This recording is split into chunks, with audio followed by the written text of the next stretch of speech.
我已近100岁，回首往昔，方才领悟到，人生最初的10万美元财富，其获取之艰辛，如同赤手空拳将一块巨大的岩石推上陡峭的山峰。环顾四周，他人皆身着精良装备，轻松地在雪坡上滑行而下。这过程会磨破你的指关节，耗尽你全身的每一寸力量，让你日复一日地质疑自己的人生抉择，甚至让你深信世人皆已掌握了你所不知的成功秘诀。然而无人真正点明的是，那份挣扎本身既是人生的真谛，痛苦才是真正的良师。这段艰难的上坡之路会将你从一个挥霍无度的人蜕变成一个能够创造财富的人。当巨石最终抵达山顶，开始向下滚落的那一刻，奇迹便会悄然降临，复利效应将转而为你效力，而非成为你的阻碍。我将在此揭示，为何最初的10万美元财富积累如此艰难，以及为何大多数人终其一生都无法企及这个目标。你将日复一日地面对内心的挣扎与考验，同时也将了解到如何运用具体的策略和框架，将你实现这个目标的时间从原本可能需要的18年缩短至5年甚至更短。但这需要你做出大多数人都不愿意做出的选择。请允许我分享我积累首个10万美元的故事，那足足耗费了我32年的光阴。那时我在奥马哈一家律师事务所担任律师，收入在当时看来还算可观，年薪约为15000美元。然而在扣除税款、房租、伙食以及其他基本开销之后，我每月能够存下的钱仅仅只有大约200美元。我和我的第一任妻子居住在一间月租85美元的狭小公寓里。我们开着一辆二手的福特汽车，几乎每隔1个月就会出现故障。每周有6天，我们都在家吃晚餐。我们的衣物只有在希尔斯百货打折的时候才会购买。即便如此节俭，每个月存下200美元，想要攒到10万美元，也需要花费整整42年的时间。这还不包括任何投资所可能带来的收益。那些冰冷的数字让我感到绝望，仿佛在粘稠的糖浆河中逆流而上，看不到尽头。然而那段艰苦的岁月也教会了我一个至关重要的道理：最初的10万美元财富积累与投资回报几乎无关，完全取决于你的储蓄率以及你所能承受的那份异于常人的心理韧性。真正能够实现财富自由的人，永远会坚持完成自己已经开始的事业。你来到这里必定有其特殊的意义，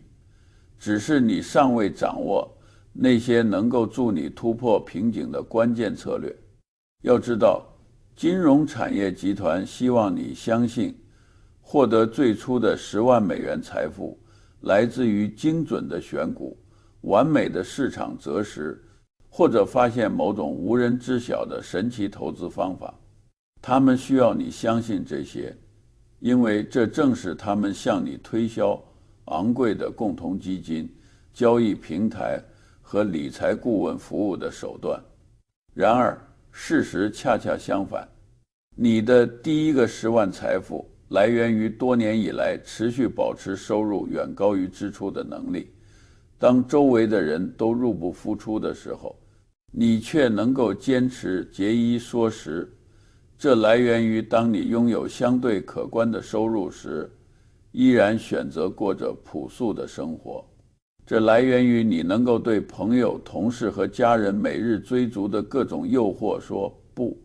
大多数人之所以无法做到这一点，是因为这要求他们与众不同，显得格格不入，甚至会被同龄群体视为怪异。大多数人不会选择这样做，因为心理层面所付出的代价，那种觉得自己落后或者吝啬的感受，远比数学层面上的收益更加令人难以承受。而这正是绝大多数人永远无法积累到10万美元财富的根本原因。手笔10万美元财富背后的数学逻辑，其残酷程度足以让大多数人在实际计算时感到震惊。然而，大多数人甚至从未进行过这样的计算，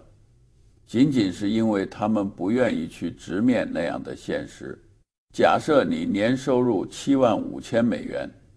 这已经使你跻身美国收入前35%的行列，按照任何合理的标准来衡量，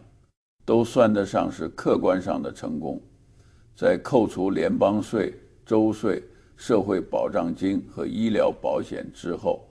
你实际到手的收入可能只有5万5千美元。如果你能够存下10%，这正是大多数理财顾问给出的建议，也是大多数人认为合理的储蓄比例。那么你每年能够存下的金额是5500美元，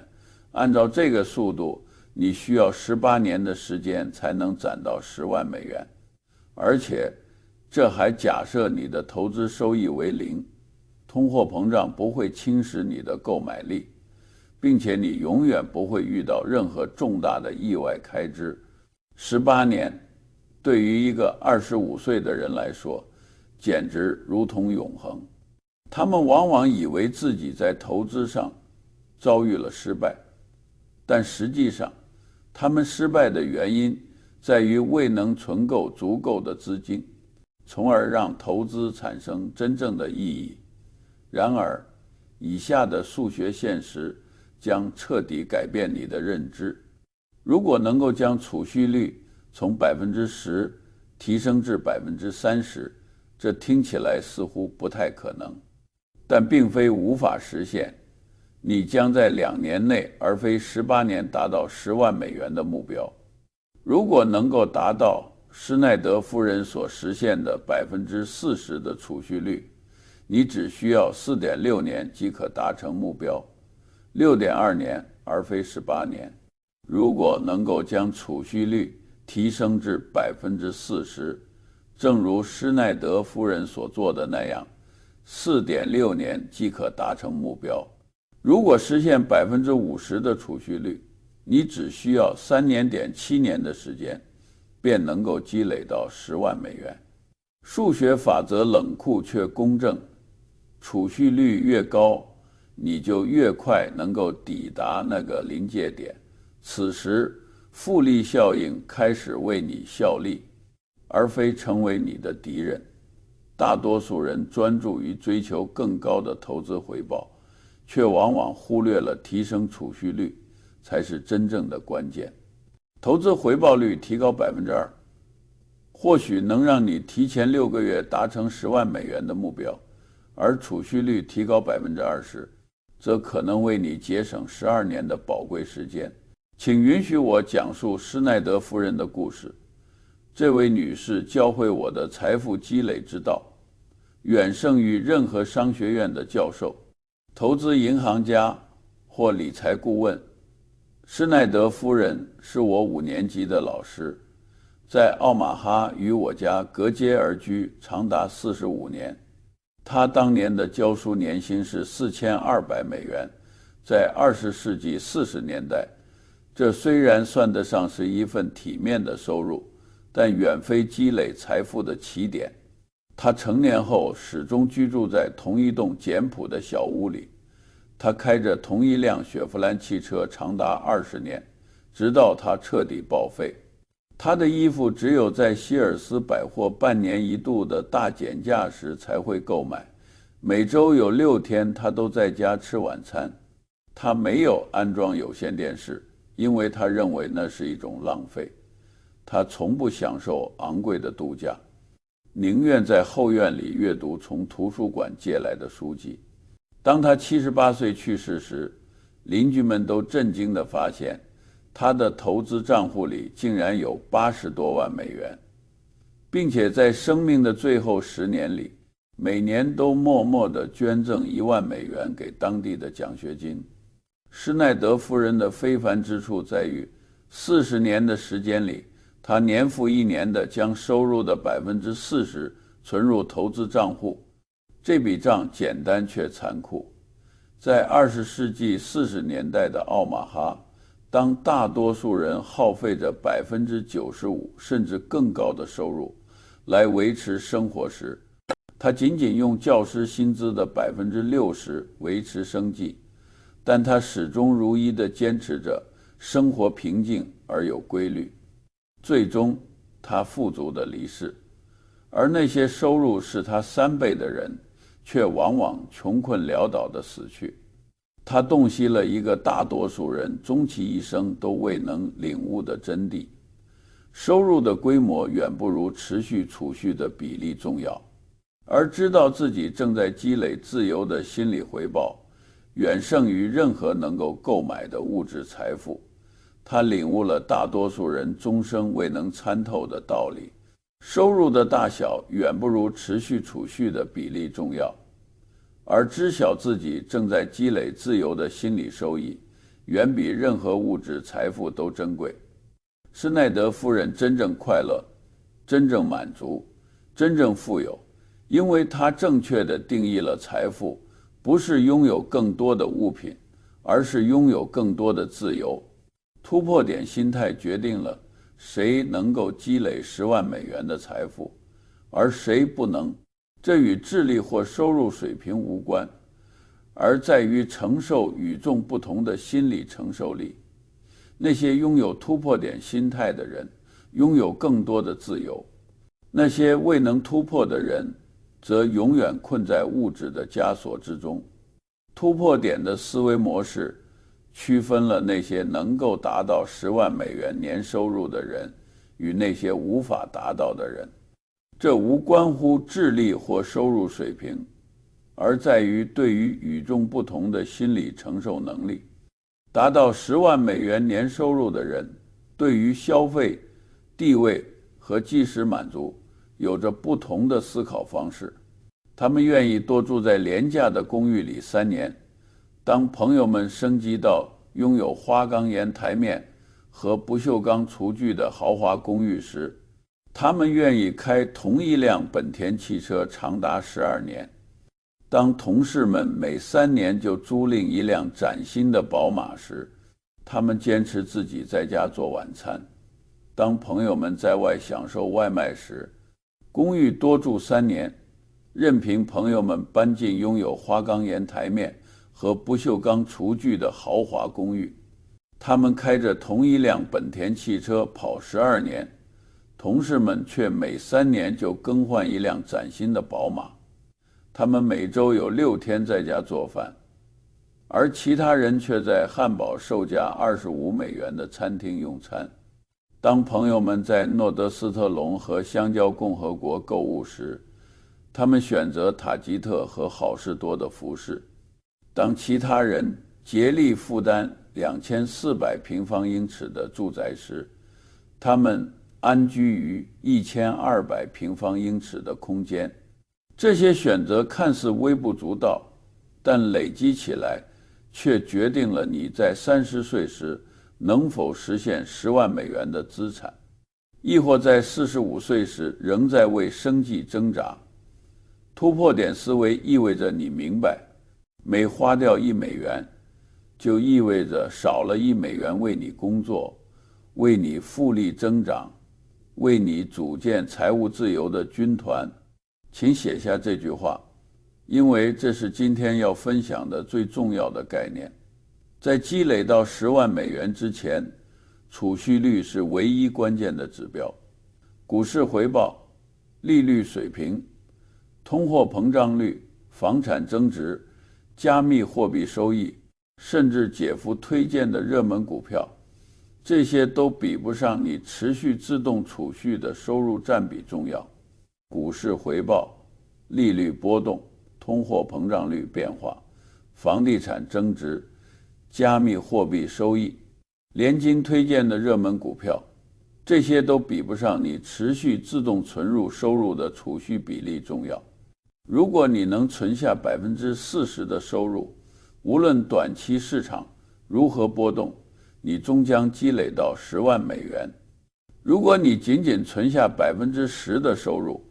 无论市场表现多么出色，或者你单笔投资多么幸运，你都将举步维艰。大多数人专注于优化那1%的投资回报率，却往往忽略了99%的储蓄率。他们日复一日地盯着财经新闻频道，虔诚地追踪投资收益，忧心美联储的政策，钻研各种技术分析，却完全忽略了自己仅仅存下8%收入的事实。他们在优化细枝末节的问题时，却忽视了最根本的基础。当你距离10万美元的目标仅剩下40%的时候，心理战将变得愈发激烈。每日都有成千上万的信息轰炸着你，诱惑你消费。如果你不买单，就会感受到一种莫名的自卑感。广告里，俊男靓女驾驶着豪华汽车，居住在富丽堂皇的住宅里，身着华美的服饰，在绝美的圣地享用精致的美食。你的社交媒体动态里充斥着朋友们在欧洲度假的照片，光顾昂贵餐厅的记录，为精心布置的家添置新家具的展示，以及用豪华派对庆祝人生大事的场景。同事们热烈地讨论着他们最新购置的物品，厨房的翻新工程，子女私立学校的学费，高尔夫俱乐部的会员资格，以及他们的第2套房产。这些信息虽然隐晦，却无处不在，其影响力极其强大。成功人士会为美好的事物消费，如果你不愿花钱，便算不上成功。如果你节俭度日，便是吝啬；如果你延迟满足感，便错失了生活的真谛。这场心理战摧毁的财富积累，远超任何经济因素所带来的损失，因为它直接冲击你的身份认同、社会地位、群体归属感以及你对于美好生活的根本认知。接下来的几分钟里，我将精准地揭示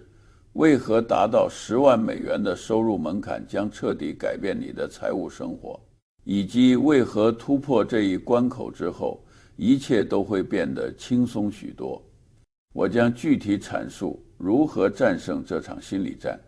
并加速实现从10万到50万的具体策略，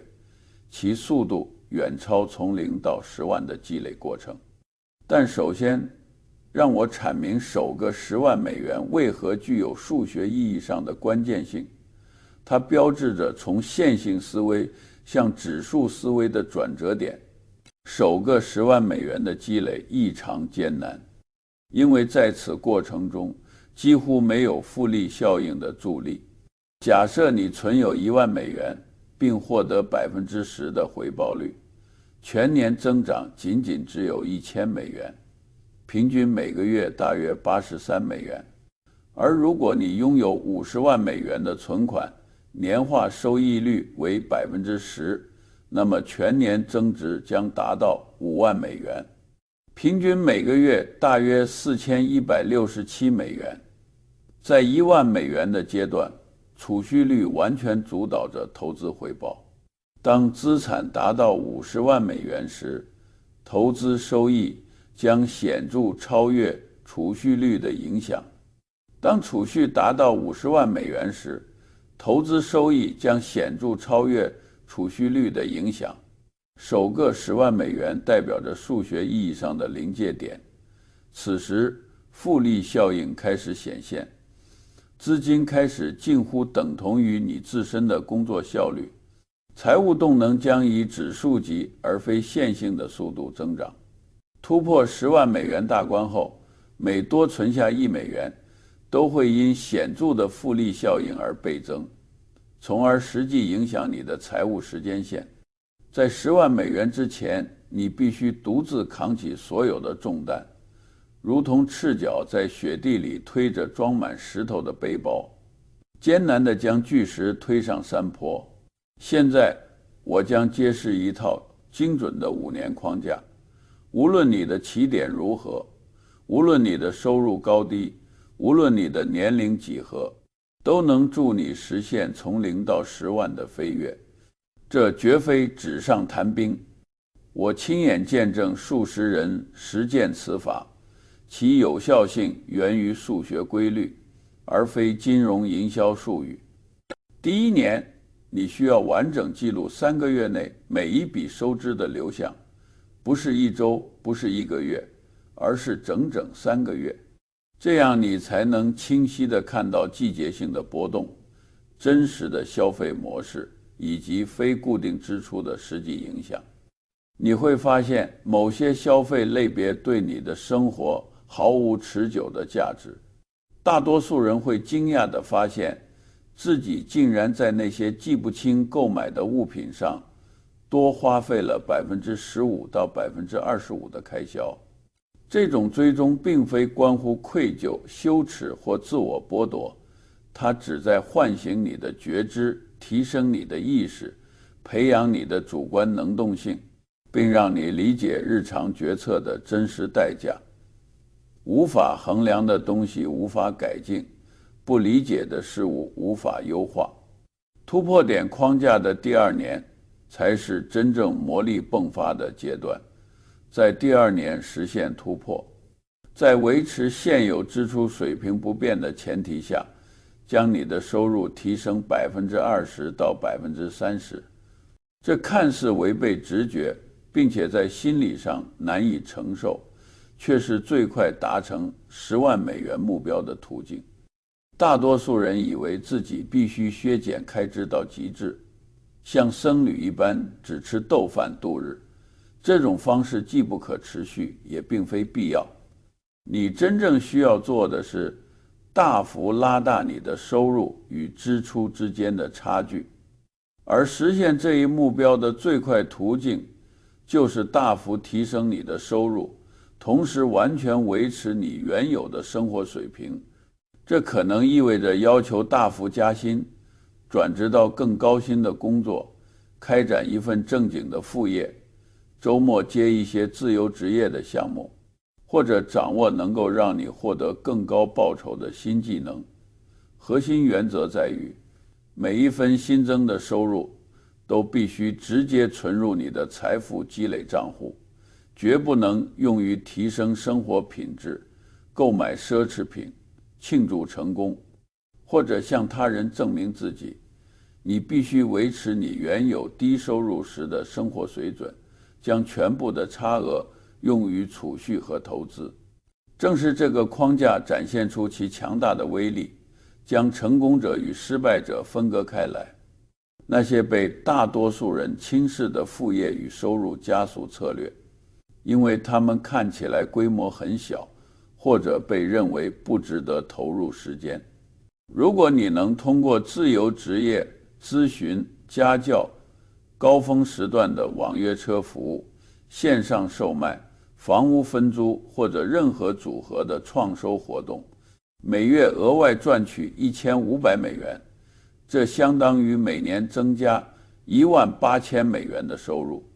如果将全部收入存入你的财富积累账户，务必做到这一点。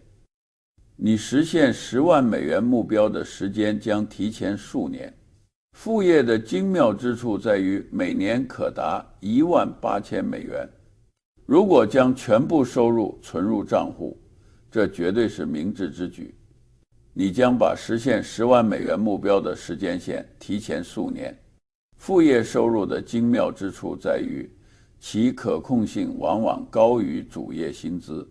你可以增加工作时长，提高收费标准，寻找更高报酬的客户，或者开拓新的收入渠道。你可以根据自己的精力水平和其他承诺，灵活地启动或暂停副业，每月额外存入$1500，按8%的利率投资，10年后可增值至$26万。但更重要的是，仅仅需要4年时间，用每月额外$1500的储蓄，提前达成$10万的目标，这将永久改变你的财务轨迹。第3年是大多数人要么加速飞跃，要么彻底自我毁灭的分水岭。在收入增长与副业复利扩张之际，务必保持开支的纪律。此时，你应该将总收入的40%到50%用于储蓄，而心理战的激烈程度将远超你迄今经历的一切。你的朋友们正在升级他们的生活品质，享受更奢华的度假，购置更大的豪宅，驾驶新款的豪车，加入昂贵的乡村俱乐部，社交媒体的动态里尽是看似比你过得更滋润的人群。家人将开始质疑你为何如此吝啬，为何拒绝参与高消费的活动，为何不愿为日益繁复的集体礼物添砖加瓦。此时，突破点的思维模式将对你的生存与成功至关重要。你必须深刻地理解，你并非吝啬，而是在进行战略布局。你并非错失人生，而是在以每分每毫为未来的独立积蓄资本。这并非社交退缩，而是对奴役体系的反抗。它企图让你永无休止的工作，只为维系本不需要的生活。让我为你揭示生存的具体策略。你并非不善交际，而是在反抗一个企图将你永远困在工作枷锁中的体系。它要你维持一种你根本不需要的生活方式。让我为你提供在10万目标征程的第3、第4年心理战升级时的具体生存策略。首先，寻找一群志同道合的伙伴，他们同样在积极地积累财富。这可能是线上论坛、本地的投资俱乐部，或者仅仅只有1、2位真正理解你所为及为何而为的朋友。你需要的是这样一群人，他们会为你储蓄的里程碑喝彩，而非逼迫你把没有的钱花在不需要的东西上。其次，创造替代性的生活方式，远离消费主义的攀比。例如登山小组、读书会、聚餐派对、游戏之夜、免费的社区活动、志愿服务或者学习能够创造收入的新技能。第三，建立一套应对社交压力的机制，让你无需为自己的选择感到内疚或辩解。我学会了这样回应：我正专注于某些财务目标，或者我在为一些重要的目标储蓄，无需解释细节或为自己的决定辩护。只要你始终如一地设定清晰的边界且毫不退让，大多数人都会予以尊重。第4年是复利效应开始显现并真正激发动力的阶段。当你的账户余额增长至6万到8万美元区间时，投资回报将变得意义非凡。你的自律习惯已成自然，但心理战却骤然升级，因为目标近在咫尺，近到触手可及。此时，大多数人会因为生活方式的蔓延、投资决策的失误，或者我值得拥有的心态而自我毁灭。这种心态摧毁的财富远比股市崩盘造成的损失更甚。当账户达到7万美元时，他们决定用奖励犒劳自己的自律与牺牲。他们会租赁新车，或者更换更大的公寓，购置高档的家具，频繁外出用餐庆祝进展。短短18个月内，每月的支出激增800到1200美元，实现10万美元目标的时间线被拉长了2到3年。突破点思维意味着你深刻的理解，达到7万美元的真正回报是更快的抵达10万美元，而非将金钱挥霍在无法真正提升生活品质或带来持久幸福的事物上。此时，框架便展现出其反脆弱性。你构建的系统让成功成为必然，让失败变得极其困难。你会将储蓄自动化处理，让资金在你冲动消费之前，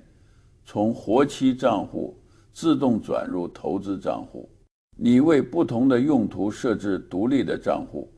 避免动用财富积累基金来支付本应由日常预算承担的生活开销。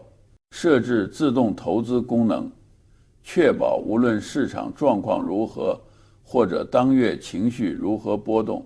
你都能持续买入。为可预见的开支、修车、医疗、旅行、礼品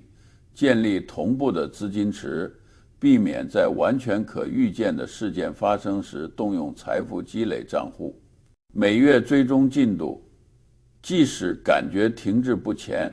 或者市场暂时下跌，你也能见证财富积累的势头。这些机制既能抵御个人心理的弱点，又能化解临近目标时加剧的社会压力。第5年迎来全面的突破。通过持续执行这些枯燥却高效的策略，你将突破10万美元的大关。这些体系能保护你免受自身心理弱点和社交压力的影响，尤其当你接近目标时，这些压力会愈发强烈。第5年是所有要素汇聚的节点。通过持续执行枯燥但有效的策略，凭借纪律与耐心，你将突破10万美元的大关。进入我称之为复利加速阶段，财富积累将变得异常轻松且充满动力。但关键在于，大多数人完全忽略了这个核心洞见。10万美元并非终点线，而是实现财务自由、积累真正财富的起点。当10万美元开始为你智慧的工作时，每额外存下的1美元都将通过显著的复利效应放大价值。这将实质性地改变你的时间线和动力源泉。你的资金此刻正与你同样努力的工作，你将真正体验到财务自由的实质感受，而非仅仅在书本中读到理论。让我具体说明，当你达到10万美元时会发生哪些变化，以及为何跨越这个里程碑后一切会变得轻松许多。首先，你的投资回报将以绝对的美元数额而非百分比来体现。10万美元以 8% 的收益率计算，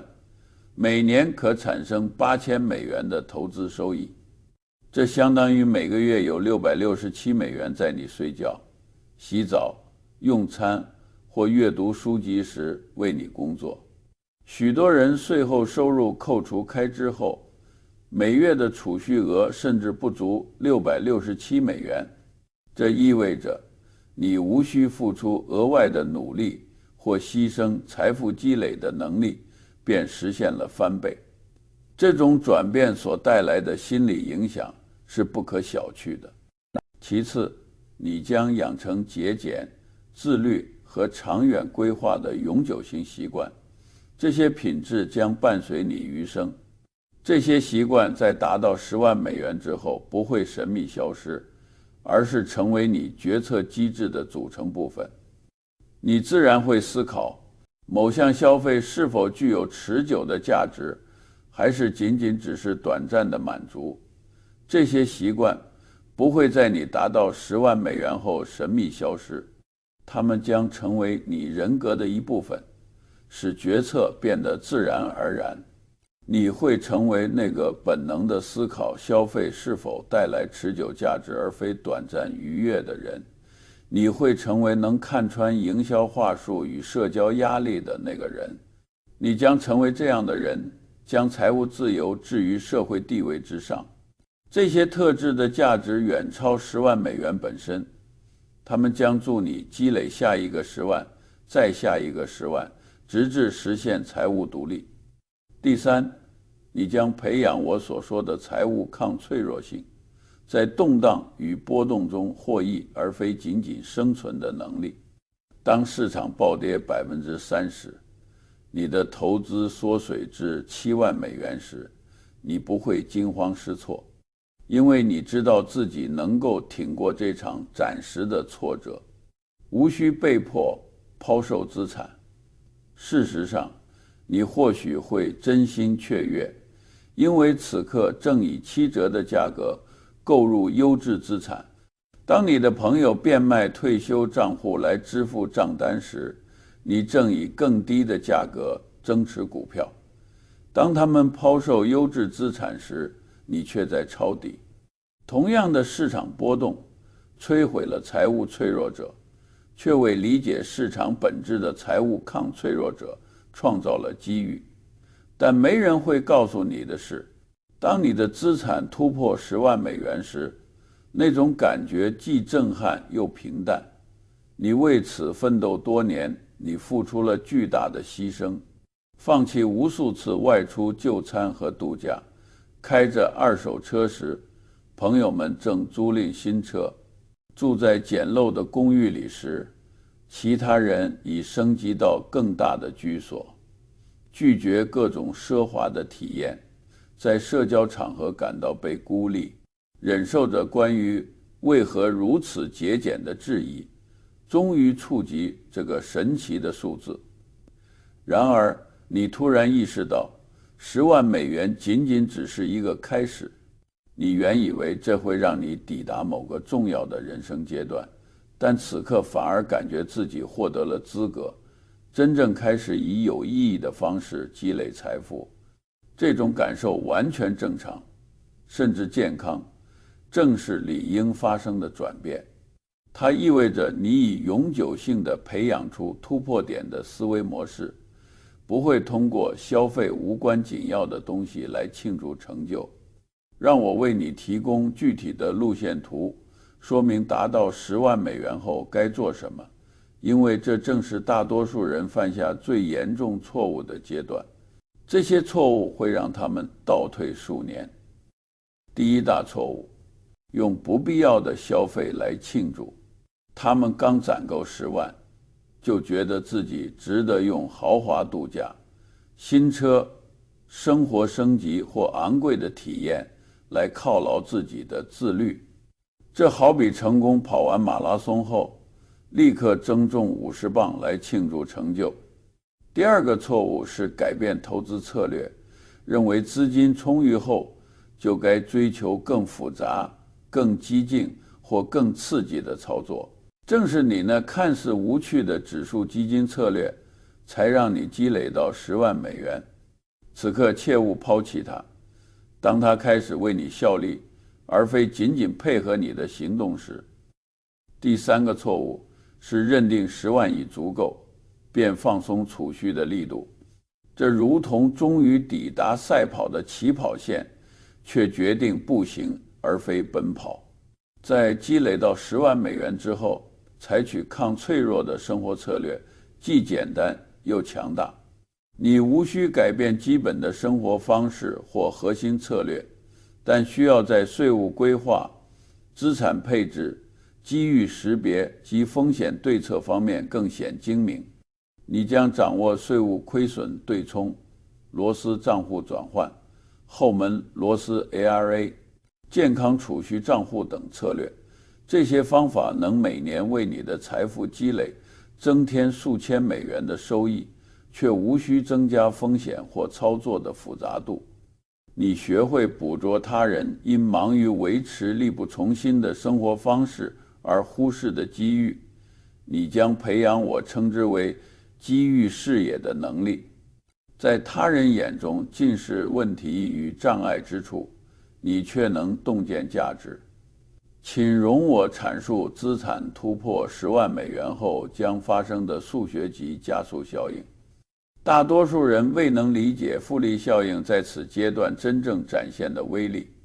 如果你拥有10万美元的投资本金，每月追加500美元，以年化8%的收益计算，10年后将获得25.8万美元。即使不再增加每月的投入金额，如果从零开始每月投资500美元，10年后也仅只能积累到8.7万美元。10万美元的起点使最终的价值增长超过3倍，因为复利在更大的本金上效果更显著。这正是数学层面上首个10万美元至关重要的原因，它为你奠定基础，使后续的积累变得更加轻松且迅捷。心理层面的转变，当你达到10万美元时，其价值甚至超越了金钱本身。它重塑了你看待自我与世界的视角，你将发展出我称之为财富意识的本能。评估消费时，自然而然地倾向于考量长期的价值，而非短暂的兴奋感。你将成为那个会自动思考消费是否带来持久价值，还是只是转瞬即逝的愉悦后伴随悔恨的人。你将成为能不费吹灰之力看穿营销话术与社交压力的一类人。你将蜕变为珍视财务自由胜过社会地位或虚荣攀比之人。若未能保持临界点心态，大多数人在收入突破10万美元后将经历生活水平膨胀，逐渐侵蚀财富积累的能力，直至储蓄率跌回10%或15%的水平。他们为每次消费找借口，不过几百块而已。辛苦工作后值得犒赏，别人都有同款。这些零碎的开销累积起来，每年耗费数千美元，本可为未来的自由生活创造复利增长。他们开始重蹈覆辙，重蹈当初阻碍他们突破10万美元关口的覆辙。如今，他们不仅有更多的金钱可以挥霍，还承受着更大的社交压力，以维持体面的形象。99年来观察人们积累与挥霍财富的终极启示在于，首笔10万美元的积累如此艰难，正因为它本该艰难，这份艰辛正是塑造你的导师，这份挣扎正是锤炼品格的训练营，这份牺牲正是蜕变的催化剂，将你从一个消费者转化为一个财富的缔造者。当你以40%的储蓄率默默耕耘时，当你的朋友们在社交媒体上晒着欧洲度假的照片时，你积累的不仅仅是财富，你正在构筑心理的根基，自律的精神与长远的思维。这些财富将伴随你余生。你学会延迟满足感，无视社交压力，专注于长期的价值而非短期的地位象征。这些不仅是理财技能，更是人生技能。它们将助你在生活的每个领域取得成功，而不仅仅限于金钱。突破点不仅在于达到10万美元，而在于成为那种能够实现10万美元目标后继续前进，迈向50万、100万，最终达成完全财务独立的人。它关乎培养那些让财富积累变得必然而非遥不可及的品质。当你领悟到首笔10万美元的艰辛，实则是为后续所有成就铺垫的试炼。当你拥抱挣扎而非怨恨，当你将心理战士作为更大战役的预演，你便真正领悟了查理·芒格的突破点哲学。首笔10万教会你如何系统性、持续性的积累财富，此后的每1美元不过是将你已经掌握的经验与已经形成的习惯加以运用。